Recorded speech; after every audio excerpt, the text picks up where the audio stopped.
కీలక నాయకుల మెడకి ఈ కేసు చుట్టుకోబోతుంది అనేది మనకు క్లియర్గా కనిపిస్తుంది. ఈ నేపథ్యంలో ఈ అంశం గురించే మనం డిస్కస్ చేయబోతున్నాం. మనతో చరణ్ కౌశిక్ యాదవ్ గారు కాంగ్రెస్ నాయకులు జాయిన్ అవుతున్నారు. అలాగే డాక్టర్ జయరామ్ గారు ప్రముఖ రాజకీయ విశ్లేషకులు మనతో జాయిన్ అవుతున్నారు. రామ్మూర్తి గారు బీఆర్ఎస్ నాయకులు మనతో ఛానల్లో మనతో జాయిన్ అవబోతున్నారు. కౌశిక్ యాదవ్ గారు, మీరు చూస్తున్నారు పరిస్థితి ఎంత సీరియస్గా ఉంటే అంటే ఓవైపు జర్నలిస్టులను వదిలిపెట్టలేదు, రాజకీయ నాయకులను వదిలిపెట్టలేదు, ప్రతిపక్షాలకు సంబంధించి అప్పుడు ప్రతిపక్షాల్లో ఉన్నటువంటి నాయకులను ఎవరిని వదిలిపెట్టలేదు, అలాగే సొంత పార్టీ వాళ్ళని వదిలిపెట్టలేదు, బిజినెస్ మ్యాన్లను వదిలిపెట్టలేదు.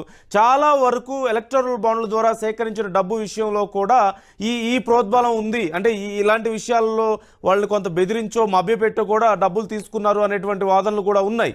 ఇంత పెద్ద ఎత్తున జరిగితే వెళ్ళి క్వశ్చన్ చేసినప్పుడు ఇప్పటికీ కూడా కేసీఆర్ గారు కానీ లేదంటే బీఆర్ఎస్ ముఖ్య నాయకులు కానీ కేసీఆర్ గారు ఇప్పటికి కూడా ఒక రకంగా దబాయిస్తున్నారు. మాకేం సంబంధం, అసలు అది ఇంటెలిజెన్స్ వ్యవస్థకు సంబంధించిన విషయం కదా, బుద్ధినోళ్ళు ఎవరైనా ఇలాంటి ప్రశ్నలు అడుగుతారా అని మళ్ళీ మీడియా వాళ్ళనే తిరిగి ప్రశ్నిస్తున్నటువంటి పరిస్థితి, ఘాటుగా మాట్లాడుతున్నటువంటి పరిస్థితి మనం చూస్తున్నాం. ఏంటి ఈ వైఖరి ఎలా చూడాలి, అలాగే ముందు ఎలా ఉండే అవకాశం ఉందంటారు? ఈ కేసు తీవ్రత ఎటువైపు దారి తీసే అవకాశం ఉందంటారు?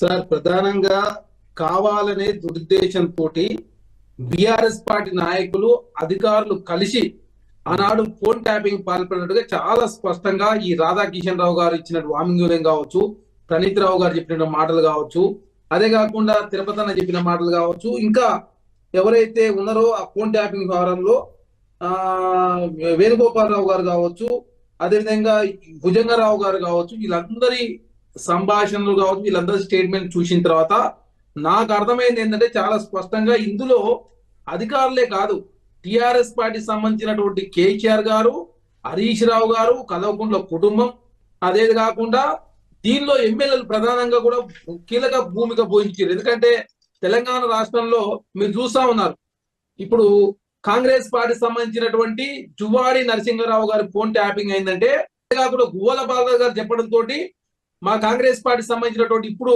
వంశీకృష్ణ గారి మీద కూడా నిఘా పెట్టిన కనపడతా ఉంది. సరిగ్గా తిరుపతయ్య గారు అక్కడ ఉన్నటువంటి కృష్ణమోహన్ రెడ్డి గారు ఎమ్మెల్యేగా ఉండి ఆయనకు వ్యతిరేకంగా ఉంది కాబట్టి ఆమె మీద నిఘా పెట్టారు. అదే కాకుండా తిగల కృష్ణారెడ్డి గారి మీద నిఘా పెట్టిందంటే అక్కడ సబితేంద్రారెడ్డి గారికి వ్యతిరేకంగా తను ఉన్నాడు కాబట్టి తన మీద నిఘా పెట్టిన కనపడతా ఉంది. అదే కాకుండా పట్నం మహేందర్ రెడ్డి, పట్నం సుల్తారెడ్డి మీద కూడా నిఘా పెట్టినంటే పైలట్ రోహిత్ రెడ్డి గారు ఇచ్చినటువంటి ఆ ఫోన్ ట్యాపింగ్ చేయమని చెప్పడంతో అక్కడ నిఘా పెట్టినట్టు కనపడతా ఉంది. అదే కాక కుందూరు రఘువీర్ రెడ్డి గారి మీద నిఘా పెట్టినంటే అక్కడ ఉన్నటువంటి నోముల భగత్ కుమార్ ఇచ్చినటువంటి కంప్లైంట్ లేకపోతే వారు చెప్పడంతో అక్కడ నిఘా పెట్టినట్టు కనపడతా ఉంది. అదే కాకుండా ఆర్ఎస్ ప్రవీణ్ కుమార్ గారి మీద, తిరుమార్ మల్లన్న మీద, ఏబిఎన్ రాధాకృష్ణ గారి మీద, ఎన్టీవీ నరేంద్రనాథ్ చౌదరి గారి మీద, కాంగ్రెస్ పార్టీ అధ్యక్షుడు రేవంత్ రెడ్డి గారి మీద, కోమటిరెడ్డి రాజగోపాల్ రెడ్డి గారి మీద, అదేవిధంగా తెలంగాణ రాష్ట్రంలో అక్కడ ఉన్నటువంటి ప్రతిపక్ష పార్టీ నిఘా పెట్టిన చాలా స్పష్టంగా కనపడతా ఉంది. ఇది కావాలనే బీఆర్ఎస్ పార్టీ నాయకులు మూడోసారి అధికారులకు మేమే వస్తున్నాం చెప్పడంతో మేము నిఘా పెట్టినాం, మేము సమాచారం తీసుకున్నాం అని చెప్పి చాలా స్పష్టంగా పకడ్బందీగా బీఆర్ఎస్ పార్టీ నాయకులు అదేవిధంగా అధికారులు ప్రతిపక్షాలను బలహీనపరిచే దానిలో భాగంగా రికార్డు చేసిన చాలా స్పష్టంగా కనపడతా ఉంది.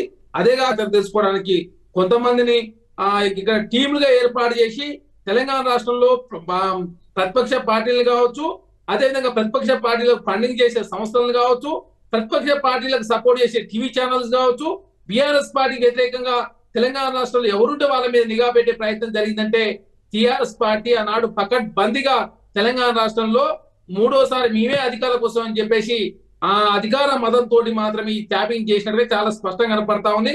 ఖచ్చితంగా తెలంగాణ రాష్ట్రంలో కాంగ్రెస్ ప్రభుత్వం అధికారులకు వచ్చింది కాబట్టి ఖచ్చితంగా బాధ్యులు ఎవరున్నా కూడా దీని వెనకాల ఎవరు ఉన్నా కూడా ఫోన్ ట్యాపింగ్ వ్యవహారం అనేది చట్ట విరుద్ధం కాబట్టి ఖచ్చితంగా తెలంగాణ రాష్ట్రంలో కాంగ్రెస్ ప్రభుత్వం, కాంగ్రెస్ పార్టీ ఖచ్చితంగా పారదర్శక విచారణ జరుగుతూ ఉంది. ఖచ్చితంగా బాధ్యులు ఎవరున్నా కూడా చర్యలు తీసుకోవడానికి తెలంగాణ రాష్ట్రంలో కాంగ్రెస్ ప్రభుత్వం ఎంతో అంటే ఒక మాట మాట్లాడుతున్నారు కీలక నాయకులు, బీఆర్ఎస్ కీలక నాయకులు ఎవరిని అడిగినా సరే మరి ఎందుకు అరెస్ట్ చేయట్లేదు, ఇంతుంటే రోజుకొక మాట బయటికి ఏదో విచారణ పేరుతో రోజుకొక లీక్ వదిలి ఏదో రాజకీయంగా లబ్ధి పొందే ప్రయత్నం కాంగ్రెస్ చేస్తుంది తప్ప మరి ఎందుకు అరెస్ట్ చేయట్లేదు అని చెప్పేసి వాళ్ళు అడుగుతున్నారు. సార్, మీరు చూస్తే రేవంత్ రెడ్డి గారి ప్రభుత్వం లేదు, పారదర్శక విచారణ జరగాల, దానికి కావాల్సినటువంటి అన్ని వివరాలు సేకరించిన తర్వాతనే బాధ్యుల మీద చర్యలు తీసుకోవాలని చెప్పేసి సిట్టు విచారణ జరుగుతా ఉంది. కాబట్టి సిట్టు తన పని తాను చేసుకుంటా పోతా ఉంది. దానిలో ప్రభుత్వ ప్రమేయం ఉండొద్దని చెప్పి కాంగ్రెస్ ప్రభుత్వం భావించింది కాబట్టి పారదర్శక విచారణ జరుగుతా ఉన్నప్పుడు వాస్తవ విషయాలను కూడా బయటకు వస్తా ఉంది. మీరు చూస్తా ఉన్నారు కదా, దీని వెనకాల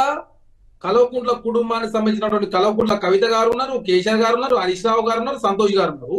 అదే కాకుండా టీఆర్ఎస్ పార్టీ సంబంధించిన మంత్రులు సబితా ఇంద్రారెడ్డి గారు కావచ్చు, అదేవిధంగా పైలట్ రోహిత్ రెడ్డి గారు కావచ్చు, గువ్వాల బాలరాజు గారు కావచ్చు, గువ్వాల బాలరాజు గారు ఉన్నారు, కల్వకుంట్ల విద్యాసాగర్ రావు గారు ఉన్నారు, అదే కాకుండా మన నోముల భగత్ గారు ఉన్నారు.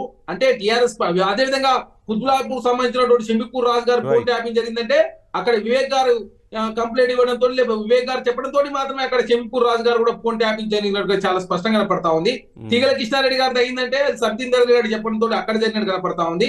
పట్నం మహేందర్ రెడ్డి ఫ్యామిలీ ఏకంగా ఆడవాళ్ళ ఫోన్ కూడా ట్యాపింగ్ జరిగిందంటే చాలా స్పష్టంగా దురుద్దేశంతో కావాలనే మూడోసారి అధికారులకు వస్తుందని చెప్పి అధికార మదంతో ఆనాడు టీఆర్ఎస్ పార్టీ ఈ ఫోన్ ట్యాపింగ్ పాల్పడ్డది. కాబట్టి దీని విషయంలో పారదర్శక విచారణ జరగాలని చెప్పి కాంగ్రెస్ ప్రభుత్వం కోరుకుంది. కాబట్టి దీని విషయంలో వాస్తవ విషయాలన్నీ కూడా సిట్ తెలుస్తుంది. కాబట్టి సిట్ లో ప్రభుత్వం తలదూర్చొద్దని చెప్పి భావించింది. కాబట్టి వాస్తవ విషయాలు వచ్చే వరకు వెయిట్ చేస్తా ఉంది తెలంగాణ రాష్ట్రంలో కాంగ్రెస్ ప్రభుత్వం.